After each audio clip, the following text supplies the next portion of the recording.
Go ahead.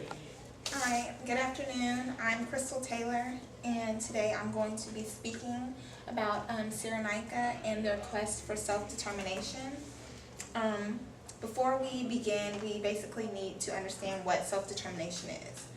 Self-determination is a principle of international law, and it basically states that all countries have the right of sovereignty and to international political status with no external input. And what this means is that no other outside entities can basically tell them how to conduct their government, the way they make money, the way they do anything. No one is allowed to tell them how that they need to do it. So Cyrenaica is one of the 3 regions of Libya. And Libya is a country located in northeast Africa, and it's the 3rd largest country by area in Africa. The 3 regions are Tripolitania, Cyrenaica in the eastern region, and Fezzan. As U.S. citizens, we have a lot of rights that we take for granted, a lot of rights that we don't even realize really are our rights. We just think that they're things that we're just supposed to have. Countries like Libya, they don't have the same ideals that we have, and it's not because they don't want to have those ideals, it's because they're not given the opportunity to have them. And Cyrenaica has been battling issues, the issues that they've been battling because of a centralized government. Muammar Gaddafi ruled Libya for 40 years. And his rule was very corrupt. It was a dictatorship. It was about money.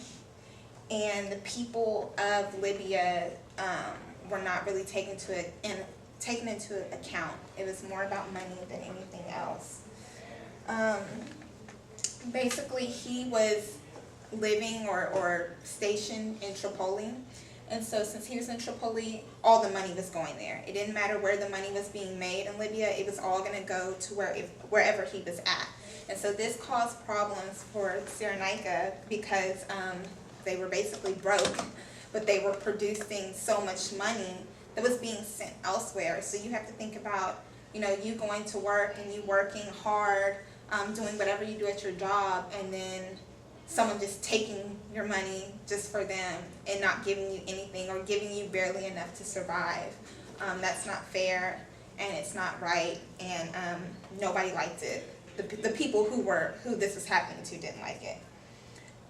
So in October of 2011, Gaddafi was killed, and so this would seem as though it was a victory for the people that were being persecuted.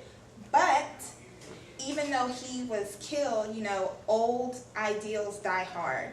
And there were still people that believed in the ideals that Gaddafi had. So things didn't change. They pretty much stayed the same. A lot of people liked the centralized government. A lot of people that weren't being done wrong liked the centralized government because it didn't really affect them. And the people that were put in place to lead the country after Gaddafi was killed, they led with the same ideals of centralism. And so it was still hurting parts of the nation. In March of 2012, Cyrenaica separated themselves from the rest of Libya with semi-autonomy, and I can't say his name. Azibir Asidisi became the leader of Cyrenaica and formed a transitional council. And so I'm going to go back to the oil in Cyrenaica. Oil is a huge debate over in Libya.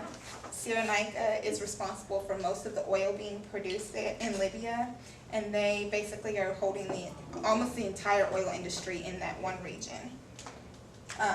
And even though they have the best resource available, the people are still suffering. And as I said, the money is being transferred to Tripoli. Everything is centralized in Tripoli. You have to travel there to get everything done. And since the people of Cyrenaica are poor, you know, it's not as easy for them to get there. Like maybe there's better education there, resources that they don't have, better resources in Tripoli, but they cannot get there. They're broke. All the money goes to West Libya, and Cyrenaica is made to suffer daily. Abdul Fattah was the right-hand man of Gaddafi, and he ended up having a change of heart, basically, about what Gaddafi was doing, and kind of like switched sides and was kind of fighting for the people of Cyrenaica. He saw just everything that was going on with them, and that it wasn't fair. And so he fought along the rebels of Libya, and he was murdered in July of 2011, simply because he wanted a better country. He died for a cause that was not initially his cause, but because he was able to see the negative aspects of it, he fought for them. Cyrenaica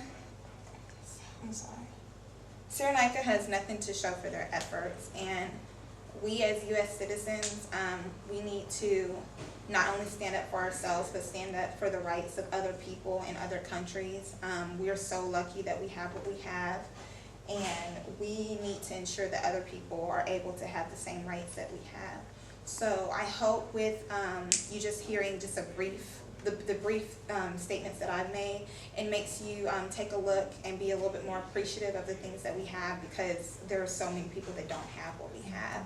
So continue to follow this this story, and you know, hopefully some things will change for them, and the people of Cyrenaica can have a better life. Thank you. Thank you.